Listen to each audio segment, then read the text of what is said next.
modal ni bukan isu, bukan faktor utama lah bagi saya. Sebab kita boleh melabur hari ni dalam pasaran saham di Malaysia RM100 kita boleh melabur kan. Ramai tanya mesti RM1,000 ke mesti RM10,000 ke.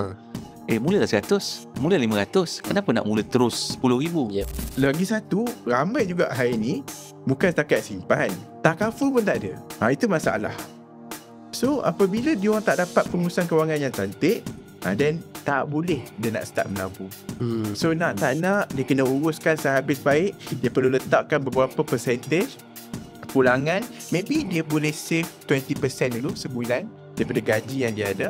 Dan lihat 20% tu lama kelamaan ambil sedikit portion, tarik untuk buat pelaburan.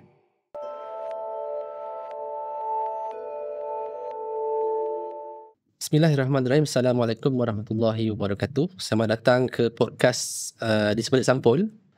Dan pada episod kali ini, saya bersama dengan dua orang tetamu yang sangat-sangat istimewa. Saya ingat tokoh, boleh katalah tokoh dalam industri pelaburan di Malaysia ni. Bersama dengan saya, Datuk Haji Asri Ahmad. Saya ingat kalau mereka yang berada dalam industri tak kenal macam pelik sikit lah. Maksudnya ni antara figura yang besar dalam industri. Dan juga Encik Asfar ataupun lebih dikenali dengan Mr. Crypto lah. Dan saya panggil lepas ni Mr. Crypto lah. Okay. Boleh. So, kalau dia Mr. K, saya nak kenal Mr. A. Okay, macam mana? Boleh. So untuk awal ni mungkin kita punya capaian ni kita nak lebih luas. So kalau kepada mereka yang tidak mengenali Datuk secara dengan lebih lebih intimate tu, kalau boleh Datuk ceritakan sikit lah latar belakang Datuk. Dan macam mana akhirnya sampai kepada dunia pelaburan dan hari ini menjadi satu figura yang saya ingat sangat besar lah dalam Malaysia. Bismillahirrahmanirrahim. Assalamualaikum warahmatullahi wabarakatuh. Buat moderator kita dan juga pada mereka yang bersama kita pada sesi pada kali ini. Terima kasih pada Sampul kerana sudi mengundang kami pada konsen pada petang ini. Sebenarnya nak sebut tentang latar belakang bagaimana saya bermula ni panjang juga sebenarnya. Kerana saya sebenarnya tak tahu pun apa tu dunia pelaburan ni. Dunia pelaburan ni terus terang saya percaya di kalangan bumi putera, di kalangan orang Melayu kita ni benda yang sangat ditakutkan. Sebab pelaburan ni mestilah modal banyak, mestilah scam, mestilah susah, mestilah orang kaya je. Jadi benda tu satu stigma di kalangan masyarakat sebenarnya sampai hari ni. Cuma saya ni bertuah alhamdulillah kerana ketika saya berada di Sekolah Menengah Victoria, saya merupakan VI boy. Okay. Di situ sebenarnya sahabat-sahabat saya, rakan-rakan saya sebenarnya adalah di kalangan orang kaya. Anak-anak orang kaya kan. Jadi kita ni daripada kampung berpindah ke sekolah. Di sekolah ni pula sekolah saya boleh kata sekolah elit. Okay. Jadi kita ni terasa kecil diri kita ni. Jadi sebab tu sebenarnya saya kata saya nak berjaya macam ayah-ayah kawan-kawan ni. Kan datang kita mewah, kita datang naik bas, kan duit belanja mewah, kita datang duit belanja yang terhad. Jadi di situ saya kata satu hari ni aku nak berjaya macam apa mereka lah.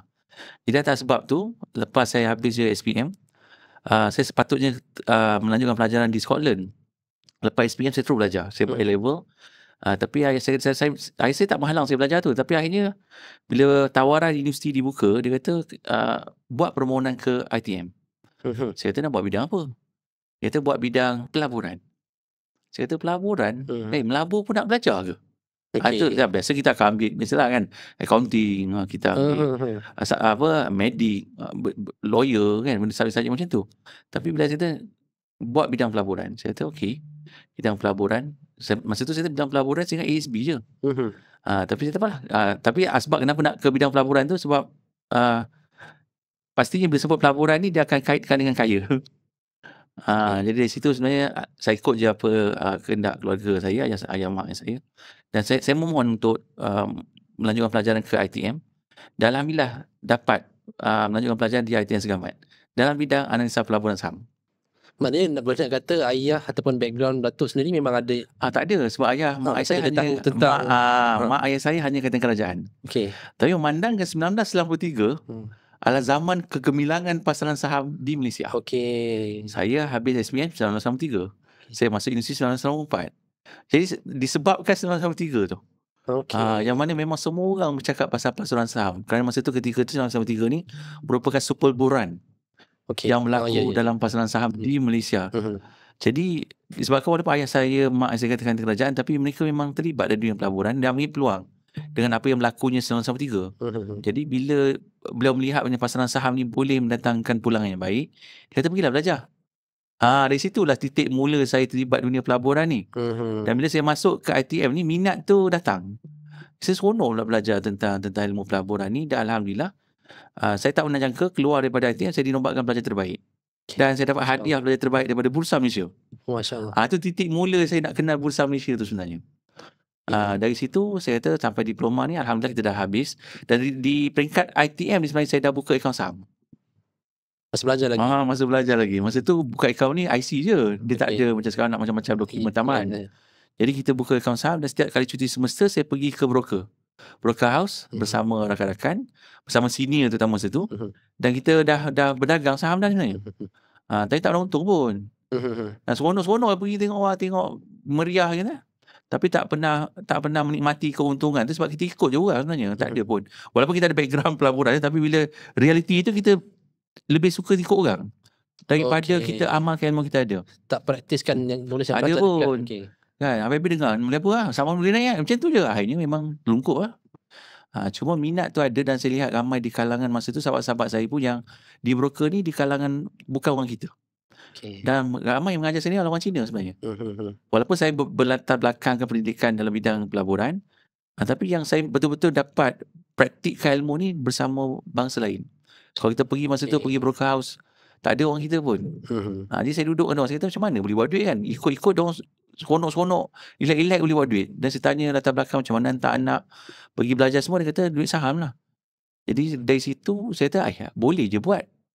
Walaupun kita tak berjaya lagi, walaupun kita grad daripada universiti, saya tak apalah. Saya kata dari situ saya terus belajar, sambung pelajaran saya di UiTM dalam bidang kewangan. Then saya masa tu habis je degree, saya keluar, saya terus memohon untuk mendapatkan lesen pasaran modal. Dan alhamdulillah tahun 2000 habis saya grad 1999 degree.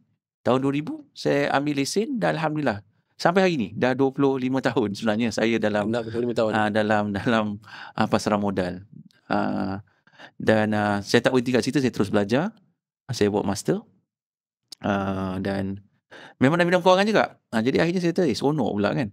Cuma masa tu kita baru belajar, walaupun minat kewangan ni, kita nak nabur kena ada duit, kena ada modal kan, kena ada modal. Kalau kerja tak ada macam nak modal nak menabur tu. Jadi saya biasa seperti orang lain juga bekerja, mengambil pengalaman, sehinggalah saya buat keputusan untuk berniaga. Dan di situlah bila kita dah ada sedikit modal, saya terus saya memang teruskan pelaburan tu lah. Dan dia mulalah nampak berkembang sedikit demi sedikit. Tapi kita tak ada skill pun sebenarnya, sebab kita kena terima reality dunia pelajaran di universiti dengan praktikal dia tak sama. Bukan salah modul, bukan salah lecturer, dia tak sama.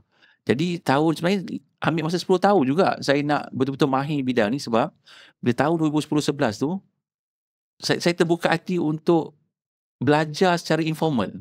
Merata tahun lepas daripada degree tu lah. Lepas saya habis degree master tu, belajar balik. Saya mula mencari balik ilmu. Maksudnya saya kata di uni kita dah ada diploma, degree, master ada.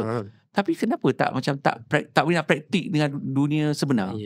Rupanya bila saya pergi banyak menghadirkan diri dalam seminar yang ada, dia membuka mata saya sebenarnya nak berjaya ni sebenarnya ilmu pendidikan tu penting, tetapi ilmu informal tu akan membantu sebenarnya ilmu formal yang kita ada.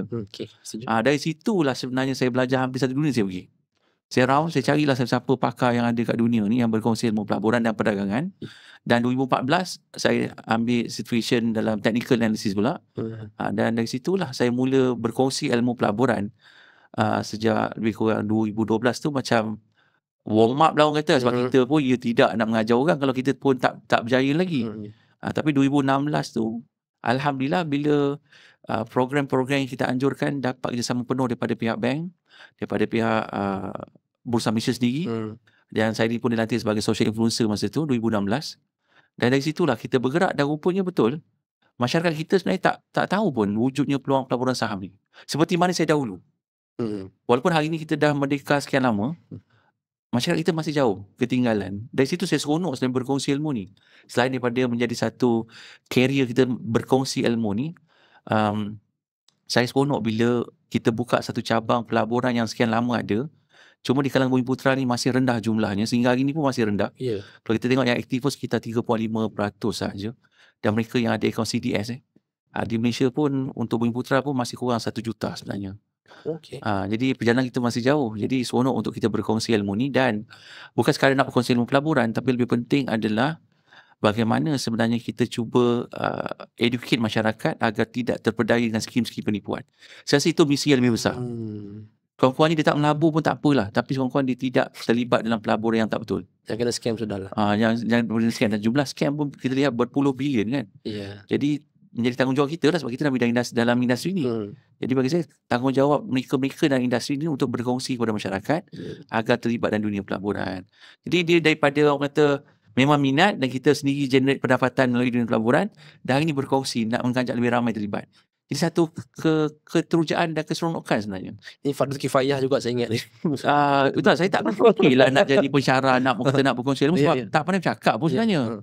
Cuma bila dikelilingi oleh para asatiza, dia kata sebenarnya ini satu perjuangan. Ya, betul. Kan? Sebab kalau benda tu tak ada orang perjuangkan, benda tu benda yang harus, benda yang baik, malah boleh membawa kepada kebaikan ummah, terutama kita tekankan tentang zakat saham, zakat harta.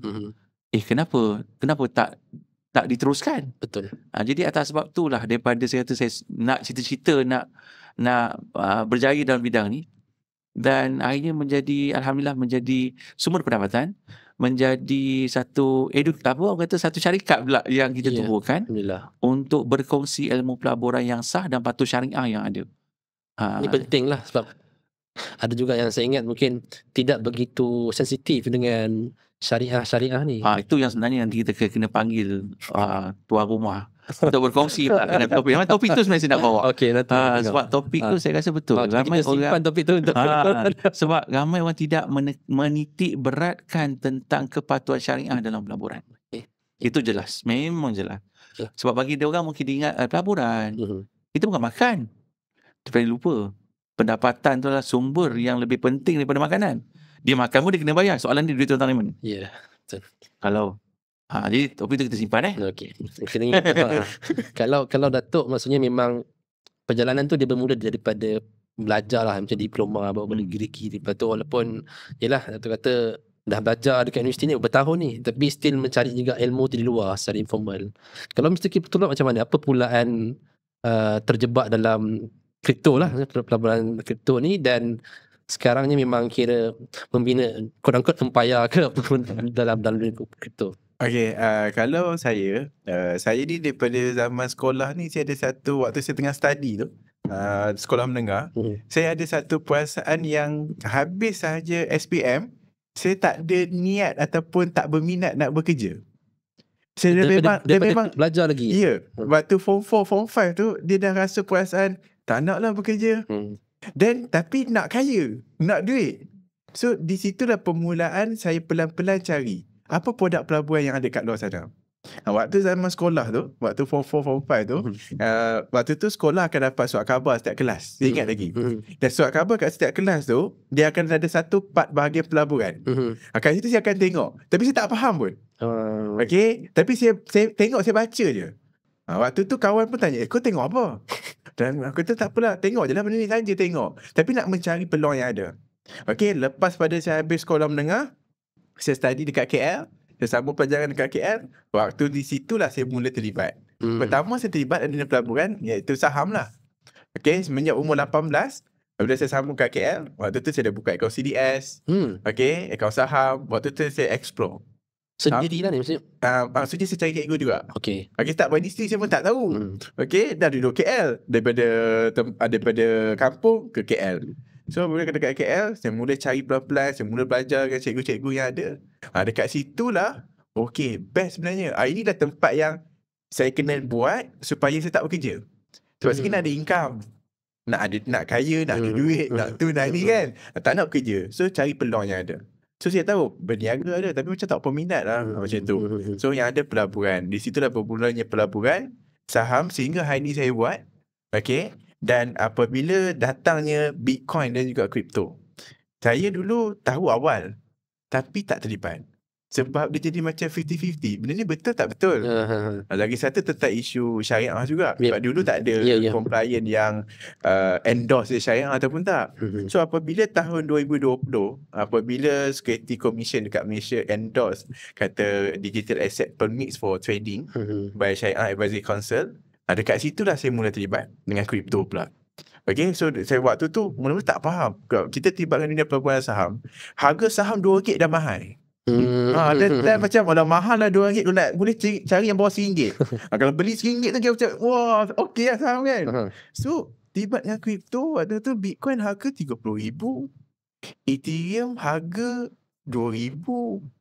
Macam tak make sense tau. Saham pun beli bawah RM1, nak beli aset yang harga RM2,000. Tapi waktu tu apabila saya bagi masa kat diri saya, selama sebulan saya ingat lagi, sebulan tu saya study semua benda. So tadi saya kata, waktu saya dengan Datuk waktu tu, Datuk, inilah kena buat lah benda ni, saya kata, let's retry lah. Dan di situlah apabila 2020 kami terlibat, bulan 7 macam tu, bulan 6, waktu tu hujung tahun sampai tahun 2021 super bull dalam kripto. Di situlah permulaan saya terlibat jadi seorang pelabur dan juga pedagang lah dalam dunia pelaburan kripto. Maksudnya Mr. Crypto sendiri dia bermula dengan pelaburan yang konvensional lah, maksudnya yang saham sebagainya, tapi nampak peluang dalam kripto, so why not kita try, dan rezeki lah masa tu pula. Tahun 2021. Dan kali ni kali yang kedua lah super bull dalam dunia kripto. 5 tahun sekali kan? 4 tahun sekali. Okay, itulah kenapa saya terlibat lah. Kalau saya tak rasa tak nak bekerja tu, saya tak terlibat pun rasanya. Bekerja je macam biasa. Sebab saya ada niat tu. Sebenarnya daripada awal, maksudnya daripada kecil ataupun lebih di usia yang lebih kata-kata muda tu, dia dah nampak dah visionnya, aku nak menjadi seorang yang ada duit, ada leisure of time, tapi tak nak bekerja macam orang lain. Betul. Itulah yang membuatkan saya kena juga mencari. Peluang hari ni bagi saya, kau nak tambah mungkin dunia hari ni berubah begitu pantas. Jadi cara nak mencari sumber pendapatan ni ada macam-macam cara. Betul. Kan? Dan tak perlu modal besar pun sebenarnya. Sebab stigma dalam pelaburan macam Jasfar sebut tadi, Mr. Crypto sebut tadi, dia saham pun dia cari yang RM2, RM1. Tapi bila sebut tentang aset digital, dia boleh pula pergi yang ribu-ribu, malah puluh-ribu, dah hari ni dah RM100,000. Jadi sebenarnya ialah sebab apa? Kenapa kita tak rasa takut? Sebab akhirnya kita bermula dengan jumlah rendah juga. Cuma bezanya dalam saham ni kita minimal kita 100 unit. Dalam aset digital hari ni 0.001 unit. Kan? Jadi menunjukkan bahawa pelaburan ni bukan untuk orang kaya. Untuk semua orang pun. Cuma stigma tadi. Kan? Dan untuk orang yang mencari ilmu ada. Dan kalau kita faham tentang konsep gandaan dalam dunia pelaburan ni, dia mesti mula kecil. Dia tak boleh nak terus besar. Letak besar, tak tahu, tak faham apa, produk pun tak faham, halal haram tak tahu. Macam mana dia nak berganda? Saya selalu tekankan tu. Sebab orang kata, dia bolehlah modal besar. Takkan saya terus modal besar? Modal besar risikonya besar. Kenapa tak mula dengan modal kecil? At least kita tengok macam mana dia boleh berganda. Sebab dalam dunia pelaburan ni, kita bukan cerita berapa banyak kita boleh untung. Kita nak cerita berapa banyak pulangan yang kita dapat, ROI yang kita boleh peroleh. Tetap 1000, 10%, tetap 10%. Betul. Jadi jangan bandingkan modal dengan orang lain. Ikut modal apa yang di tangan kita. Akhirnya kita nak mencasarkan berapa pulang kita dapat. Dalam dunia pelaburan ni, magic dia tu adalah kalau kita berani dan tahu apa kita buat, pulangan tu memang tak masuk akal. Kan? Baik saham, baik kripto maupun pelaburan emas. Ini pelaburan-pelaburan yang tak masuk akal sebenarnya. Berbanding hanya menyimpan. Jadi ini kita seronok nak ceritakan tentang peluang pelaburan yang ada. Sebab kalau ramai cerita pendapatan tadi, zakat pendapatan satu bahagian. Ramai orang tak tekankan zakat dalam aset. Kita ada zakat kripto, kita ada zakat saham. Jadi kalau kita boleh tingkatkan, ataupun sebab zakat pendapatan biasa dia akan stagnan sebab pendapatan kita tak banyak berubah. Kan seronok kalau kita boleh ambil sikit simpanan, gandakan oleh aset meningkat naik, automatik zakat kita juga akan meningkat naik. Jadi satu seronok bila tengok kita boleh kembangkan cabang aset kita. Bukan saya tak sebut pendapatan. Sebab bagi saya pelaburan ni dia bukan ke arah pendapatan, tapi lebih kepada bagaimana boleh tingkatkan aset yang ada. Okey, satu perspektif yang saya kira agak baru juga untuk saya sendiri memahami, melihat pelaburan ni yelah, mungkin orang yang lebih awal ataupun yang baru nak mula ni melihat Nak jadikan satu bentuk pendapatan lah kan. Betul. Memang soalan saya yang favorite saya tanya kepada mereka yang ada program kita adalah berapa ramai datang hari ni nak tingkatkan pendapatan. nak gantikan gaji dia. Kan? 99.9% akan kata, ya saya datang ni sebab nak tingkat pendapatan. Saya tak boleh. Sorry, you salah kelas. Sebab pendapatan hasil daripada pekerjaan atau perniagaan. Okay. Tapi aset saham, kripto, emas, hartanah kat mana? Kat bahagian aset kan? Aset, yes. Ini bukan kat bahagian pendapatan, bukan PNL. Betul. Jadi saya minta maaf, saya tak boleh nak tolong kat situ. Kita lain dua, kita bekerja. Macam mana bekerja nak tingkat pendapatan saham? Betul kan? Okay. So dari situ, kalau kita nak cuba ni untuk orang yang lebih layman aku nak memahami, apa beza sebenarnya kalau kita nak kata nak tunjukkan perbezaan antara melabur dan juga menyimpan. So kadang-kadang sebab sekarang pun kita untuk orang awam tidak betul-betul faham yang instrumen macam SB, macam apa DPF dan yang lain-lain ni. Orang macam nampak kita simpan duit situ, tapi sebenarnya ada elemen pelaburan juga. So kalau nak memahami ataupun nak menjelaskan kepada orang awam sebenarnya apa yang membezakan kita melabur dan kita menyimpan. Jadi sebenarnya bersebut tentang simpanan ni, sebenarnya simpanan ni kalau dekat bahasa mudahnya saya boleh katakan di Malaysia ni alhamdulillah kita tak ada risiko. Kalau simpanan kita pun ada PIDM yang pastikan yang cover kalau apa-apa jadi hilang ke apa, 250,000 tu masih dalam dalam kawalan. Jadi simpanan tak ada risiko lah maksudnya. Berbanding kita ada satu produk khas iaitu produk hybrid iaitu ASB, Amnas Samin Putra. Yang itu pun saya rasa satu produk yang unik yang ada kat dunia ni. Sebab biasa sebut pelaburan. Biasanya pelaburan ni apa beza pelaburan pula? Pelaburan ni dia akan terdengar risiko. Sama ada risiko tu tinggi atau rendah, kita tentukan mengikut produk yang ada. Berbanding simpanan. Jadi kalau tengok dari sudut, jadi kat sini kekeliruan berlaku. Simpanan saya tahu orang faham, simpan dalam bank akan dapat. Sebenarnya dia simpan, dia tak nak fikir pun untuk pulangan. Betul. Dia nak guna duit tu, jadi simpan lah. Tempat itu tempat paling selamat disimpan. Tapi pelaburan ni adalah di mana kita mengeluarkan sedikit simpanan yang ada tadi dan mengambil risiko. Sedikit ni mungkin bergantung pada individu kan. Mengambil risiko yang ada untuk mendapatkan pulangan yang jauh lebih tinggi daripada simpanan yang ada. Kerana simpanan yang ada, dia tidak cukup untuk kita atasi keadaan inflasi, keadaan kos hidup yang ada. Duit tu makin lama akan makin kecil. Tapi dia memang selamat lah. Selamat di mata kasar kita. Letak duit, selamat. Tak hilang. Tapi sebenarnya dari segi realiti dia tak selamat. Nilainya akan makin menyusut. Disebabkan oleh keadaan inflasi, disebabkan oleh kos hidup semakin meningkat. Dan dia tak selamat. Tak selamat pun sebenarnya. Tapi sebab tak nampak kan. Kita hanya mengeluh, kenapa barang mahal Kenapa RM10 aku dulu tak sama RM10 aku hari ni? Dia tak nampak. Tapi bila dia belanja, dia tak sedar yang sebenarnya duit tu sedang menyusut. Jadi menyebabkan tak naklah melabur sebab apa?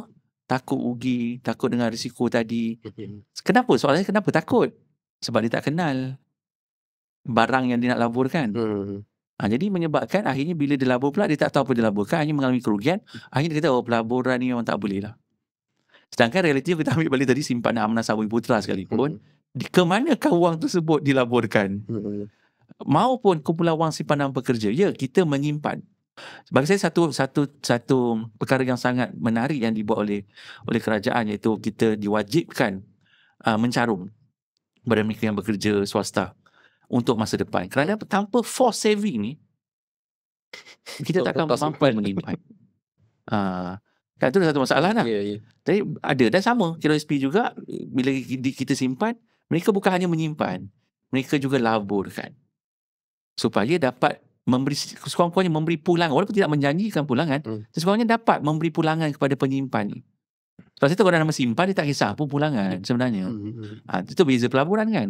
Tapi KRSP pun sendiri membuat pelaburan dan untuk memberikan sedikit pulangan kepada penyimpannya. Jadi menyimpan ni bagi saya sekali lagi, dia adalah satu produk yang saya boleh katakan di Malaysia ni mungkin tiada risikonya atau risiko yang rendah. Manakala pelaburan ni kita perlu mengambil risiko yang ada. Kalau tak ada risiko, itu bukan pelaburan. Dan suka saya ingatkan kepada mereka luar sana, janganlah sekali terpedaya dengan skim-skim yang janjikan untung tanpa rugi. Itu bukan ni the biggest red flag ni. Itulah paling mudah nak faham, nak sedar, adakah ni simpanan ke, ni pelaburan ke, penipuan atau penipuan ke. Kalau pelaburan tu menjanjikan keuntungan tanpa sebarang risiko kerugian, lagi jauh-jauh lah. Itu jelas red flag lah tu. Kan? Dia kalau tidak baik simpan, dapat hasil. Dah simpan memang tak ada risiko. Tapi pelaburan ni wajib ada risiko.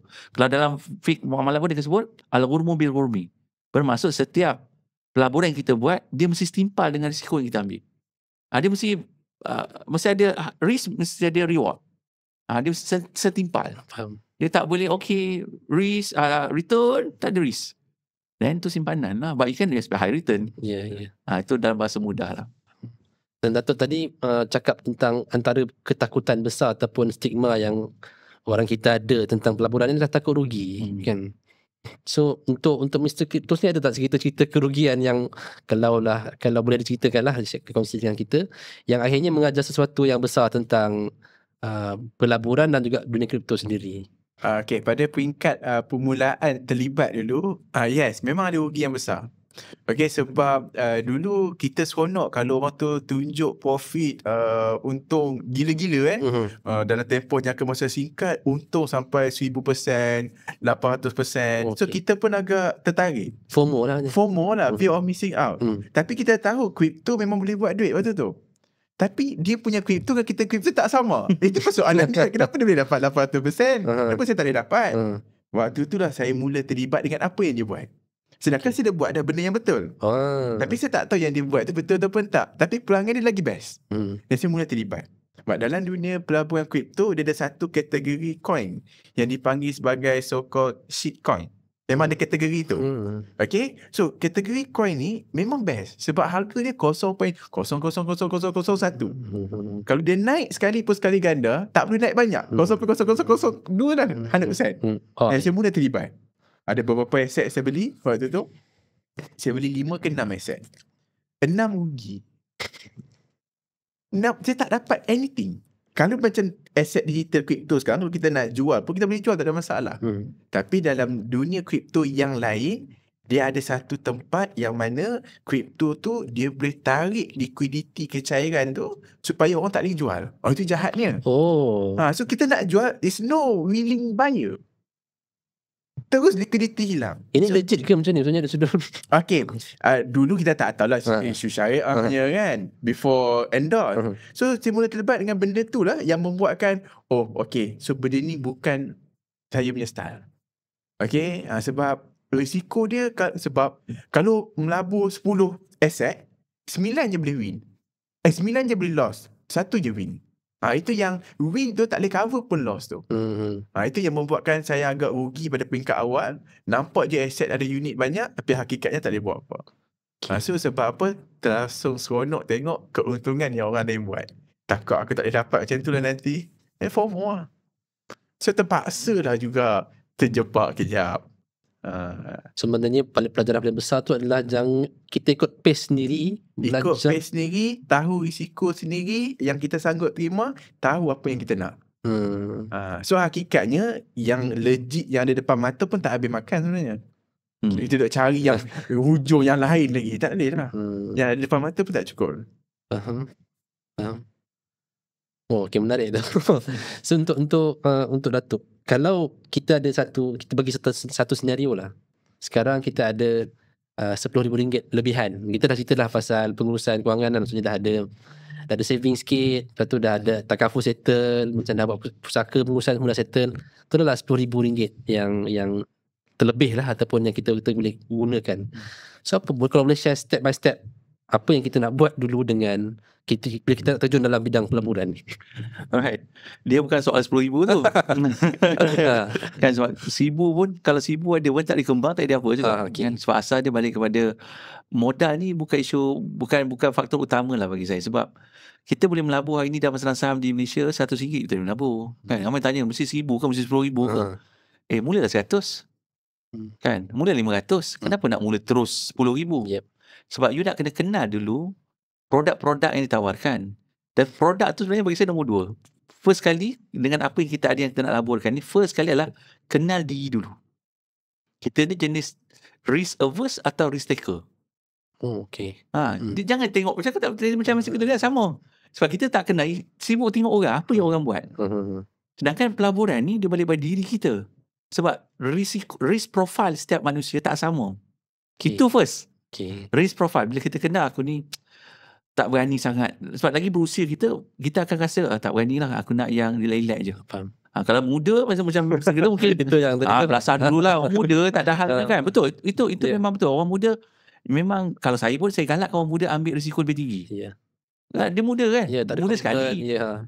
Kami yang masih rendah, berani kan dia ambil produk yang berisiko tinggi. Memang tak salah pun. Tapi kalau kita baru nak mula, kita pula kat mana? Kalau 10,000 ni biasanya mungkin dia dah 10 tahun bekerja, dia dah start ada keluarga. So dia lebih. Sebalik tanya, risiko jenis apa dia nak ambil? Yang tinggi atau yang rendah atau sederhana? Kerana bila dia kenal pasti risikonya, baru dia boleh kenal pasti produk yang nak dilaburkan. Sebab produk pelaburan pun ada macam-macam. Kalau ambil dalam pasaran modal di Malaysia pun, di Bursa Malaysia pun, kita nak cerita produk yang high risk, low risk, middle risk, semua ada. Kita ada saham, kita ada warrant, kita ada ETF, kita ada ETBS, kita ada REITs. Sekarang ada robo-advisor. Ada robo-advisor lagi yang kat luar kan. Jadi ada pelbagai. Sebab tu kita, yang mana satu yang terbaik untuk kita? Balik pada kita lah. Kita kenal tak produk yang kita nak laburkan? Kerana itu yang akan menentukan risk and reward. Dan of course, untuk melabur next step, kita kena set lah matlamat pelaburan yang kita buat. Mesti ada. Ramai orang ni, dia suka melabur, tak tahu dia nak untung, dia nak apa pun saya tak tahu. Saya suka menggunakan perumpamaan. Kadang kita dah untung dah untung 20%, 30%. Dia nak lagi. Saya tahu sebab apa? Sebab kita ada matlamat. Apa you nak? Memang sky is the limit orang kata kan. Tapi dia macam ni lah saya punya perumpamaan. Kalau kita nak nampak buah apple cantik ranum kat pokok, nak tengok je ke? Ambil lah, petik lah, makan lah buah tu. Daripada biar, akhirnya buah tu akan jatuh dan busuk. Tak apa pun. Sebab dunia pelaburan ni ada naik turunnya. Jadi sebab tu kena ada matlamat yang jelas terhadap pelaburan yang kita buat. Formula yang biasa saya tekankan untuk mereka yang ada 10,000 ni macam nak buat, bagi saya bukan 10,000 tu dulu. Tentukan 2T 2R dalam diri dia. 2T 2R. 2T 2R. R adalah risk and reward. T, time and type of investment yang dia nak buat. Tempoh masa mesti ada. Pendek, sederhana, panjang. Type of investment, saham, kripto, emas, harta tanah, whatever. Jadi sebab emas bukan untuk short term, emas lebih pada long term. Kripto mungkin ada yang nak berdagang, dia pergi short term. Tapi pada macam saya tak go for short term, saya go for long term. Sebab tu boleh dapat pulangan ratusan peratus. Saham, ada jenis saham lah, ada yang jenis pendapatan iaitu melalui dividen, ada yang melalui blue chip, saham-saham mewah yang volatility-nya agak kurang. Tapi ada saham yang bersifat spekulatif. Jadi akhirnya produk pun macam-macam. Ini yang kita kena tentukan dahulu. Barulah kita bina pengagihan aset kita atau asset allocation kita dengan 10,000 yang ada tadi. Bukan 10 mungkin, aku ada 10 je. Takkan 10 ni semua nak pasal saham. Mungkin boleh pecah, aku nak simpan sikit emas. Aku simpan sikit saham. Aku simpan sikit aset digital. Jadi dia akan pelbagaikan portfolio yang dia ada, dan sekurang-kurangnya akan ada portfolio yang mungkin turun, ada portfolio yang akan naik. Dia akan balance lah. Dia akan balancekan balik dana yang dia ada tadi. Ni kita bercerita tentang portfolio management pula lah. Tapi bahasa mudah, pegang pada 2R 2T tadi, kenal pasti perkara tersebut, dan barulah kita buat asset allocation kita dengan modal yang kita ada tadi. Ni saya buat sedikit bacaan lah. Tengok dekat satu report daripada Security Commission, dia kata retail untuk Bursa 2024 ni dia ada penurunan sikit. So dia ada macam ada trend penurunan sikit dari sudut pelaburan yang retail lah. Adakah ni satu bentuk perubahan dari sudut behavior juga pelabur yang retail dah beralih arah kepada setahulah kripto ke ETF ke dan yang lain-lain pada benda tu? Tak, bagi saya sebenarnya kita kena tengok apa yang berlaku lah. Peningkatan ketara sebenarnya kalau kita ambil benchmark 20 hingga 25 ni sebenarnya tak berapa tepat pandangan peribadi saya. Disebabkan oleh data kita ambil, kita buat reference dengan tahun-tahun sebelumnya kan. Jadi kalau kita ambil tahun-tahun sebelumnya, kita sedia maklum pada masa PKP. Ya, betul. Pembukaan akaun sangat luar biasa. Sampai bank punya sistem pun boleh hang lah. Disebabkan oleh kerancakan pasaran ketika itu yang mencecah hampir 20 bilion. Berbanding hari ini hanya sekitar 2 bilion sehari. Jadi sebenarnya kita kena lihat apa yang berlaku ketika lockdown kita hampir 2 tahun sebenarnya. Dan situ memang pembukaan akaun saham ni sangat aktif. Begitu juga saya percaya dengan pembukaan akaun aset digital yang ada di Malaysia. Dan selepas itu kita sedia maklum banyak yang FOMO tadi tu. Ya. Buka je, Ikut je.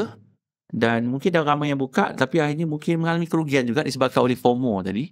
ikut orang. Sebab masa PKP kita sedia maklum hanya 1-2 sektor sahaja yang memang luar biasa kenaikan. Kan, luar biasa. Jadi orang FOMO dah lupa diri lah, asas fundamental tak ke mana, tak faham produk dan sebagainya. Akhirnya saya boleh katakan ada juga yang mengalami kerugian. Dan bila alami kerugian, bila orang baru nak masuk, kawan-kawan dah sebut dah, janganlah rugi. Kan. Ini memang trend sebenarnya. Kan, bab untung semua berebut, bila bab rugi janganlah, pelaburan tak boleh. Sedangkan saya kata kalau tak boleh, mana mungkin wujudnya pelaburan yang dikawal selia oleh pihak autoriti.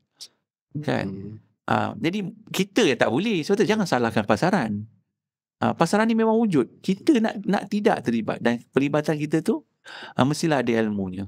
Jadi kalau sudut statistik penurunan tu bagi saya dia mengikut keadaan semasa. Kena faham konteks kot. Ya, dan kena tengok juga perbandingan dibuat. Tapi memang saya boleh katakan rata-rata sebenarnya pelibatan masyarakat Malaysia dalam pelaburan yang dikawal selia ni di Malaysia sangat-sangat rendah. Sebab itu saya sangat bersetuju dengan langkah yang dibuat oleh pihak Suruhanjaya Eksekutif Malaysia mengetatkan para influencer ni yang berkongsi dan menawarkan produk dan juga exchange maupun broker yang tidak dikawal selia. Saya rasa ini satu langkah yang bagus yang dibuat, dan saya percaya ini sekali sebanyak pastinya akan memberi impact terhadap orang akan kembali semula ke pasaran ataupun exchange yang memang dibenarkan oleh pihak autoriti. Sebab ia akan dikuatkuasakan pada November ni. Jadi macam Aswar kata dia pun sendiri terlibat. Mungkin kat luar kan, dia tak cari yang kat dalam ni. Sebab kata dalam ni perlahan lah, dalam ni slow, tak boleh buat duit lah. Sedangkan pihak pengawal selia ni dia nak memastikan pelabur-pelabur ni selamat dari sudut penyeliaannya. Untung rugi tu lumrah dalam dunia pelaburan kan. Tapi sekurang-kurangnya tak adalah kita berlabur dan tak boleh jual. Dan mungkin nak keluar duit tu tak boleh bawa masuk balik Malaysia. Jadi kenapa nak pening kepala sedangkan autoriti dah sediakan platform yang sewajarnya ada di Malaysia. Itulah memahami konteks tu, yang bila kita tengok membaca trend semua tu, kita kena tahu secara keseluruhan. Faham kenapa berlaku begitu. Untuk Azfar, walaupun sini memang tak pernah bekerja langsung lah kan, tak pernah. Saya banyak dengan Datuk lah.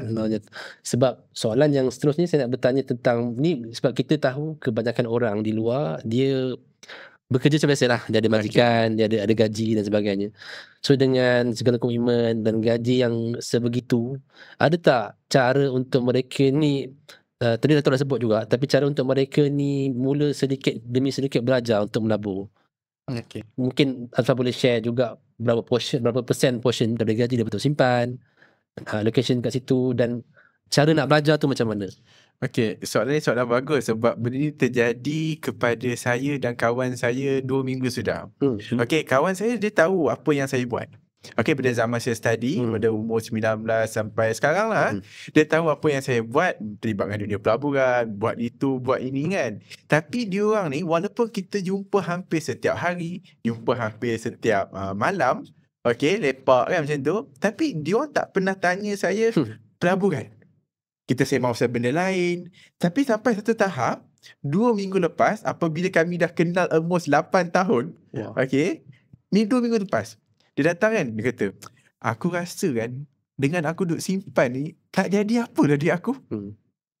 Tapi bukan nak salahkan simpanan tu. Sebab simpanan ni dia ibarat payung ketika hujan. Kita gunakan dia untuk kecemasan.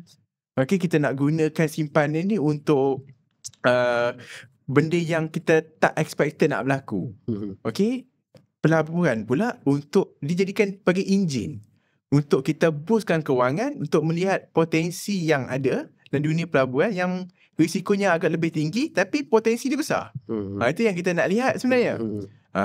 Sebab apa kita cakap tentang simpan saja bagus, tapi dia sampai satu tahap, kenapa duit aku lambat naik sebab pulangan itu dia tak besar, tapi dia taklah kata memadai, tapi maybe tak cukup. Sebab tu jadinya orang mencari sumber pendapatan kedua. Datanglah saham, datanglah pelaburan, datanglah perniagaan. Tapi apabila kita uruskan kewangan tu dengan bagus, dengan baik, gaji yang ada, sebab isu dia hari ni adalah gaji pun tak cukup. Gaji sendiri pun tak cukup. Tolak itu, tolak ini, tolak tu dah habis.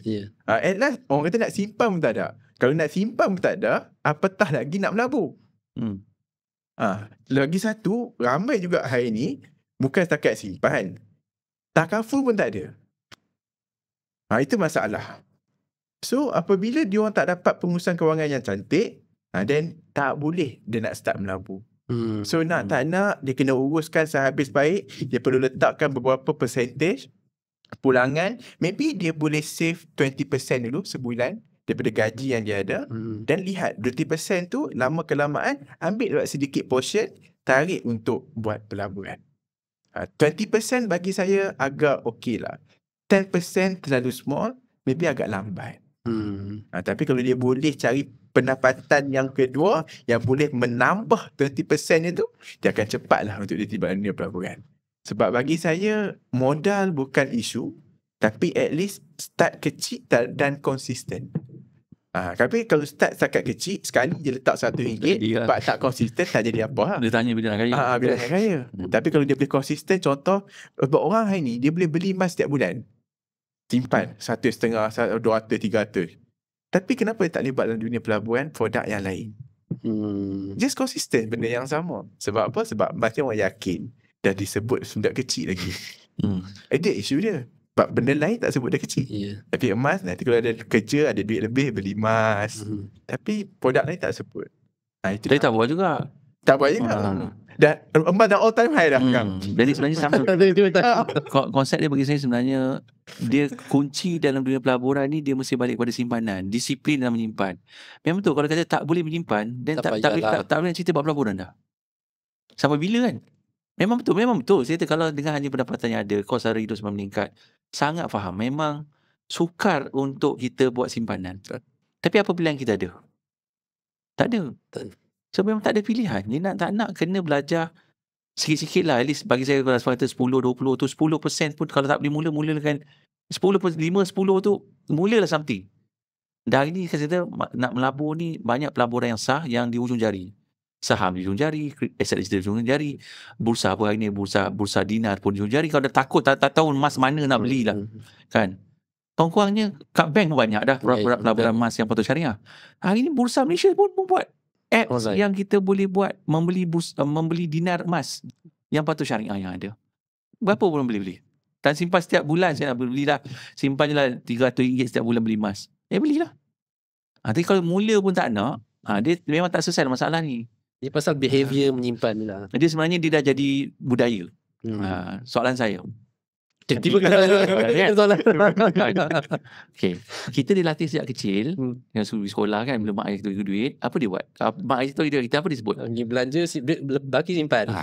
Soalan. Sampai kita besar, kita jadi praktik kan. Dapat pendapatan, dapat gaji, kita akan belanja dulu kan. Nanti simpan. Tak dia. Tak, formula dia kena simpan dulu. Itu wujud KWSP. Kenapa dia wajibkan tolak dulu? Kau ambil kau punya. Kalau tak buat itu, memang tak jadi. Memang kena simpan dulu. Baru belanja. Tak habis. Ni kena pupuk daripada kecil lah untuk generasi anak-anak kecil ni. Kena jadikan dia budaya lah sebenarnya. Dan tukar. Tak salah kita bagi duit. Ni duit belanja. Tapi kau boleh tak kita nak jadikan habit kan? Kalau kau sebut lepas nanti lepas belanja simpan lah. Tak simpan kan? Boleh tak kita tukar contoh RM10. Kita tahu dia belanja memang RM8 cukup. Kita bagi dalam bentuk duit kecil. Sebelum dia keluar rumah, so dia simpan RM1 dulu. At least 10% daripada dia dapat RM10 kan?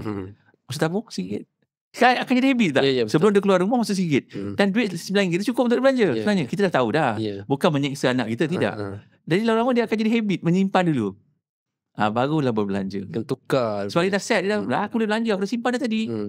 Tapi kalau belanja, RM10 betul cukup. Setuju. Satu culture yang kena ubah lah kot. Dia satu, sebab ilmu kewangan ni balik pada ilmu kewangan lah. Sebab mak ayah kita tak didedahkan ilmu ni. Dia tak salah mereka pun. Dia sebut pun simpan. Dan jangan belanja habis, jangan boros. Kita ni dapat duit, mana dapat duit simpan. So untuk Datuk, kalau tadi katakanlah kawan Mr. Crypto tadi cakap dia baru nak start melabur. So kita katalah ambil case senarionya dia dah ada simpanan, dia dah bina habit, dah okey lah, dah start nak melabur ni. Sebagai seorang pelabur yang baru, apa yang dia patut expect dalam 6 bulan pertama ni? 6 bulan apa dia kena expect? 6 bulan ke setahun lah dalam tempoh masa ni, apa yang expectation yang dia patut letak supaya dia tak terlampau tinggi sangat sebenarnya, ataupun macam mana keadaan tu? So jawapan tu sebenarnya dibantu bagi dia balik. Apa matlamat yang nak capai? Janganlah tiba-tiba nak melabur aku nak 100%. Tak make sense kan? Okay. Tapi tu yang biasa berlaku lah. Sebab kita kawan semua 100%. Tunggu Mr. Macam masyur. Ya, kalau sebut attack digital, siapa yang dah 5 tahun terlibat, yang simpan sampai hari ni, kita tak bercerita 100% pun. Kita bercerita 500 hingga 1000%. Memang tak masuk akal. Pelaburan saham pula memang tu boleh buat 10-15% sebulan tu agak mudah sebenarnya. Jadi sebenarnya balik pada diri kita lah. Apa kemahiran yang kita ada untuk capai apa kita nak. Dan jenis produk tadi. Kalau kita jenis, saya nak selamat je lah. So saya nak simpan pelaburan emas. Emas pun naik turunnya. Jangan seronok sangat tengok emas naik all time high kan. Dia lupa yang emas pun akan berlaku naik turun. Cuma in long run, memang pelaburan emas ni memang pelaburan yang saya boleh katakan dia naik turun pun dia tak naik. Naik turun dia tak naik. Sebab permintaannya dengan situasi yang berlaku kat dunia hari ni dari segi ekonomi sebagainya menyebabkan menjadi pilihan utama. Dan jadi objektif tu kena jelas lah. Dia nak apa? Pelaburan emas dia nak capai berapa? Itu pun saya rasa tahun ni secara peribadi saya rasa emas pun dah memberi pulangan double digit. Satu pulangan yang sangat baik lah. Kan? Bagi saya pulangan yang baik ni adalah pulangan yang saya boleh katakan double digit. Okey. Maknanya tak kisahlah berapa persen, 10. Triple digit ni semua bagi saya tu untuk orang baru kita tak nak cerita lah. Sebab proses ni dia kena lalu dulu kan. Proses jatuh bangun, faham produk, naik turun ni dia kena faham dulu. Jadi kalau dia letak mungkin sasaran pertama, saya nak melabur ni selama ni mungkin dapat 5% setahun, mungkin nak mencuba mencari pulangan 15 hingga 20% setahun. Itu pun sebenarnya dah memindikkan masa gandaan dia. Kalau kita ambil rule of 72 divide by contoh 3%, 14 tahun untuk kita dapat balik pulangan kita. Tapi kalau kita boleh dapat contoh dari 15%, setahun. Mana 72 by 15. Mana you dah shortenkan masa gandaan duit tu. Saya rasa itu dah cukup bagus dah. Jangan terlampau optimistik yang mana pasaran memang tak pernah turun, yang menyebabkan kita dah melihat bintang bulan dan sebagainya. Dia kena realistik. Dan letak satu matlamat yang jelas apa dia nak, dan letak tengok 6 bulan jadi apa. Mula dengan jumlah kecil, jadi apa 6 bulan. Then grow slowly. Dan just seperti tadi lah, konsisten menyimpan tu lebih penting daripada dia terus nak melabur tanpa dia faham apa yang dia nak laburkan. Dan saya pun bukan faham atau mahir sangat tentang saham, tapi saya tahu ada dengan bursa ada paper trade juga. Maksudnya boleh belajar juga dulu sebelum. Ada. Sebenarnya program pendidikan ni sebenarnya kalau nak percuma banyak, nak berbayar pilihan dengan kita. Saya sendiri terlibat dengan perlibatan dalam perkongsian ilmu kepada masyarakat kan. Jadi peluang tu ada. Bursa sendiri pun menganjurkan program hampir saban minggu. Jadi kita kena korbankan masa lah untuk belajar tu. Sebab pilihan tangan kita. Orang kata, yang ni bayar mahal. Okay, fine. Tak ada paksaan. Pergilah tempat mana-mana you rasa selesa, tapi penting kena belajar. Kena faham, kena kenal apa itu pelaburan, kena kenal itu apa itu risiko produk ditawarkan sesuai tak dengan diri kita, dan kita buat pilihan. Sebab akhirnya tak ada siapa pun boleh paksa kita untuk keluarkan duit dalam poket kita ni. Kita sendiri kena bertanggungjawab atas keputusan pelaburan yang kita buat. Kalau maknanya kita kata untuk pelabur baru ni setahun tu hadap dulu lah. Maksudnya janganlah terus nak fikir. Ya, sebenarnya sebab tu jadi duit lebihan tadi. Kalau itulah duit nak pakai untuk sesuatu anak, itulah duit kecemasan, jangan. Tak. Nak bayar rotek tu. Kononnya aku nak bayar rotek ni kan, aku pakai dululah. Tak. Duit pelaburan adalah duit lebihan. Memang peruntukan yang Asfar kongsikan tadi pun, lebihan tadi itu memang apa jadi sebenarnya tak mengganggu hidup kita. Okey. Jadi boleh pejam mata tak kalau 10,000 habis? Ya, betul. That's the right word lah kalau tadi. You sanggup tak 10,000 sanggup hilang tak? Then you go in. If not, tak apa. Okay. Why not binalah, carilah ilmu dulu. Kerana saya katakan tadi, produk pelaburan ada macam-macam. Kan? Saham kat Malaysia pun 1,100 lebih. Syariah 800 lebih. Tak terbeli tu. Aset digital kita ada hari ni 23. 23. 22 patut syariah. Berapa banyak kita nak beli? Okay. 22 daripada 23 patuh syariah untuk aset digital. Saham 80% adalah patuh syariah.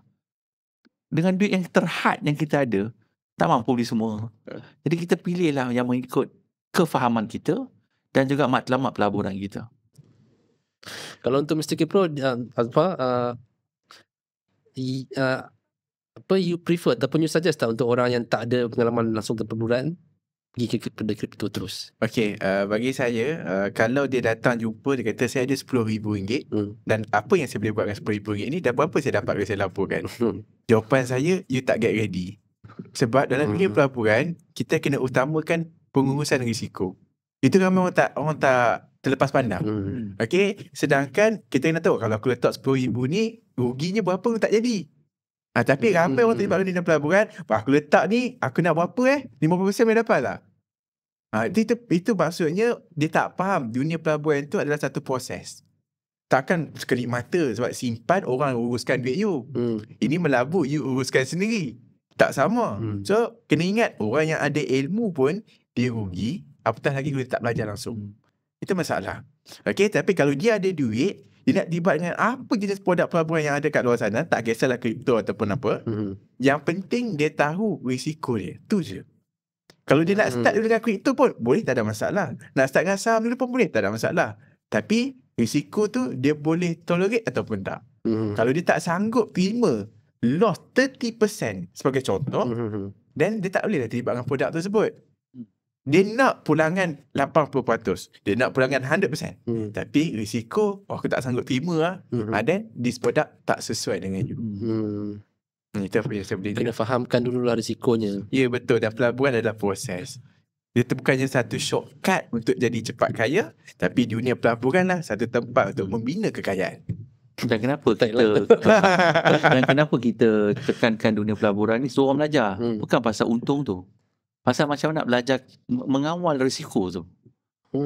Kan, orang ramai belajar bila sebut pelaburan, otak dia duit ganda, betul. Tapi kenapa nak kena belajar kalau sekadar nak gandakan duit? Sebab kita terdedah risiko. Nak ganda duit, semua orang boleh ganda duit, betul tak? Kalau letak duit pejam mata 80%, semua orang boleh buat. Tapi kenapa Asfar tekankan, faham tak risiko dia? Sanggup tak rugi ni? Jadi kenapa nak belajar? Belajar ni nak belajar menguruskan risiko. Sebab bila boleh urus risiko, insyaAllah dia akan berganda. Betul. Tak fikir nak ganda macam tak payah. Sebab memang dia akan berganda. Sebab kita dah kawal risiko kita. Tapi kalau tak kawal risiko, tak tahu risiko, jaga risiko, kita tak ada perancangan perdagangan. Kalau untuk mereka yang jadi trading yang berdagang ni, dia ada strategi untuk trading stop dia, maknanya stop loss dia kan. Money management dia kena ada. Kalau dia tak faham, dia membiarkan, itu yang akan menyebabkan kerugian makin merugi tu. Sebab dia tak faham dan tak tahu nak jaga risiko tadi. Jadi kalau dia faham jaga risiko, dia tahu kat mana risiko dia ambil, sebenarnya risiko tu boleh dikawal. Orang kata cut loss kat situ. You rugi lah kat situ je. Then you roll over balik modal yang ada.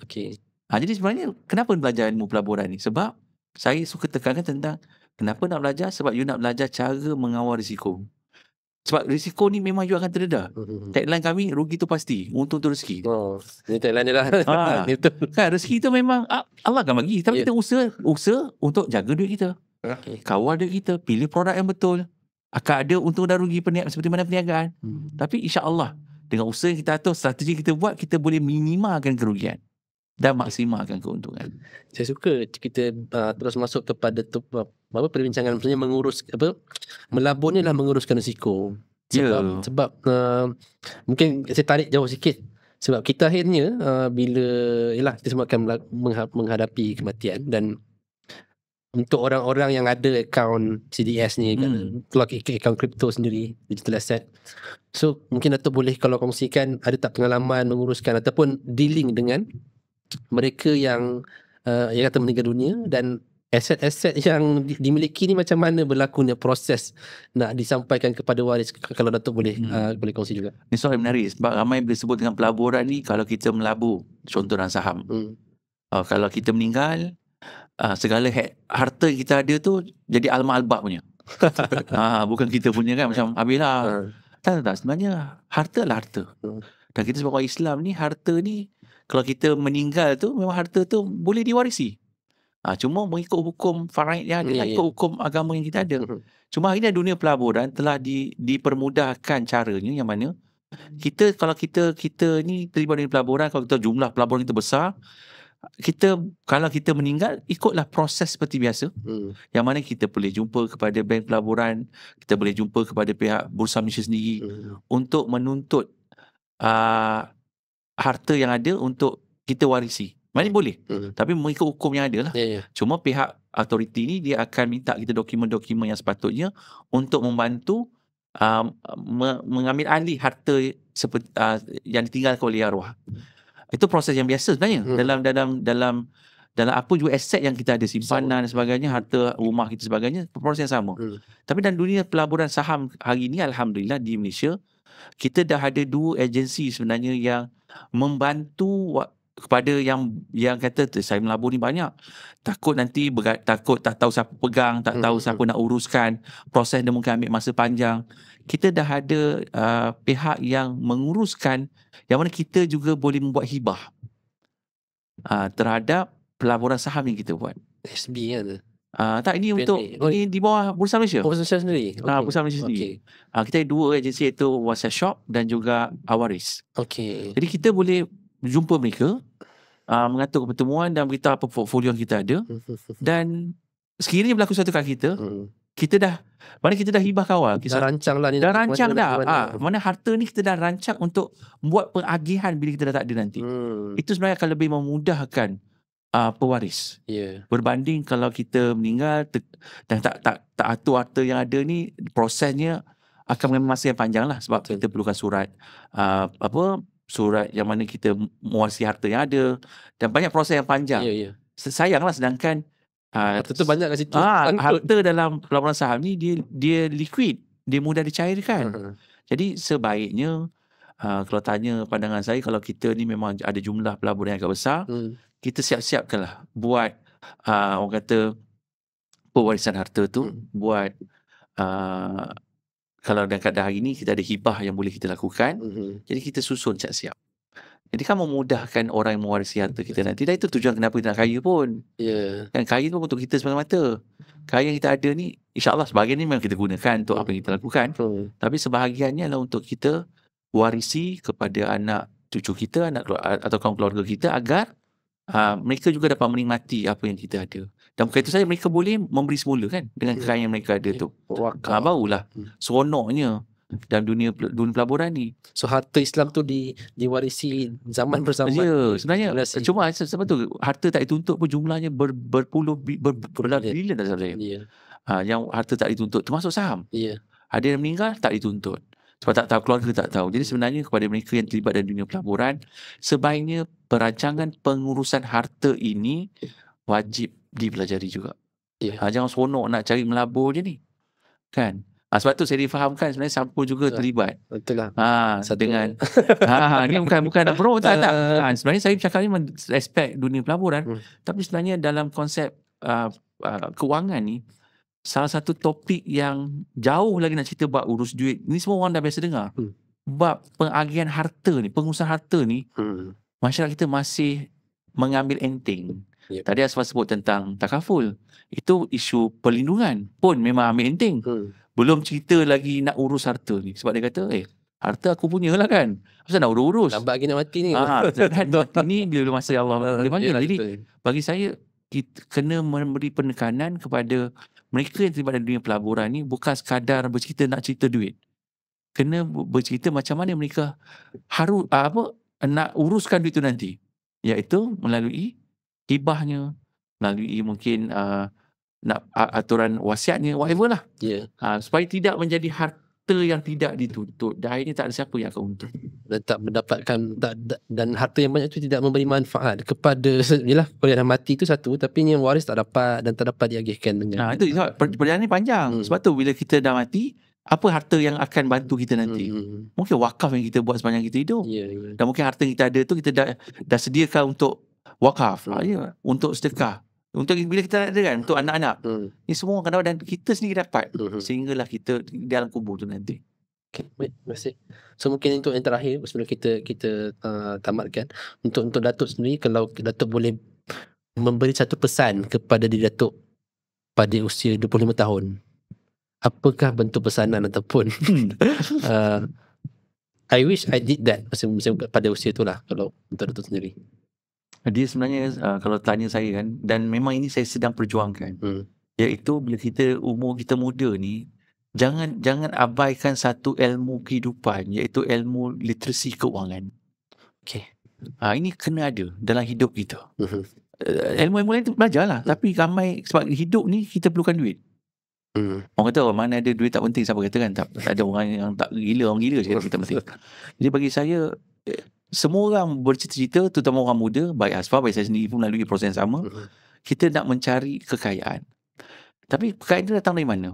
Daripada asas iaitu ilmu literasi keuangan. Sebab orang kata saya dah belajar finance, okey lah. Engineer yang belajar mungkin bahagian kedoktoran. Dia kata, kita belajar engineer lah. Kenapa nak belajar ilmu lain?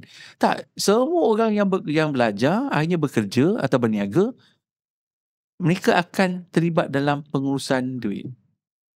Dan ini yang kita lihat rata-rata di dunia sebenarnya, bukan di Malaysia saja. Memang kita tak faham apa itu dimaksudkan literasi keuangan. Tentang penciptaan kekayaan, mencipta kekayaan pendapatan kita, menguruskan pendapatan simpanan kita ada, perlindungan diri kita melalui takaful, pelaburan dan juga pengagihan. Jadi tiang 5 tiang ni wajib ada. Jadi kepada anak muda, walaupun yang muda ataupun yang belum yang bukan muda lah, bagi saya penekanan tentang literasi keuangan ni wajib ada lah. Carilah kat mana sekalipun, carilah ilmu. Sebab kena ada. Sebab tu nak dunia kena ada ilmu, nak akhirat kena ada ilmu. Ya. Jadi nak dua-duanya kena ada ilmu lagi. Jadi carilah ilmu. Betul. Tak bukannya ilmu yang kata untuk kita jadi career. Tapi ilmu kehidupan. Ilmu agama adalah ilmu kehidupan. Agama kita pun mengajar kita macam nak uruskan duit. Betul. Sebab tu ada zakatnya, ada sedekahnya, ada wakafnya. Jadi kenapa kita tak atur? Dan semua melibatkan wang ringgit. Nak pergi haji pun nak pakai duit. Ya. Kan? Semua benda, nak solat pun kena pakai duit. Nak pakai yang bersihnya. Nak puasa pun, nak bagi bahan makanan. Jadi semua perlu duit. Jadi kena belajar pengurusan wang yang betul. Dan bukan sekadar meletakkan pengurusan wang tu untuk kegunaan kita di dunia, tapi sebenarnya untuk bekalan kita kemudian nanti. Setuju. Maka kepada mereka yang bermulalah pada usia yang muda, dan jangan lupa pastikan pengurusan harta yang terakhir itu penting. Pesanan penaja tu. Okay. Terima kasih Datuk, terima kasih Asbah atas kesudian untuk bersama dengan kita pada episod kali ini.